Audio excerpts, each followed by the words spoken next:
हाय दोस्तों, नमस्कार, प्रणाम। और आप देख रहे हैं गोलू सिंह ऑफिशियल। और एक बहुत ही बड़ा अपडेट है कि पवन भैया के होली के पोस्टर लॉन्च हो गई बाटे। जो ना कि क्या नाम हटे हो, असू के डलाल का। हाँ, असू के दलाल का, जो उनकी प्रियांशु भाई के म्यूजिक बा।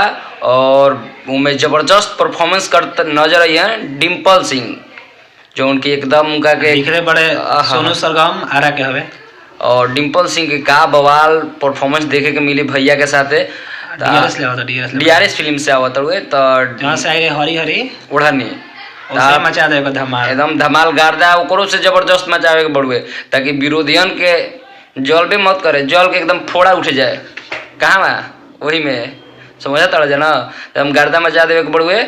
और खूब पोस्टर के अपना स्टेटस पर शेयर करा जा, लगावा जा।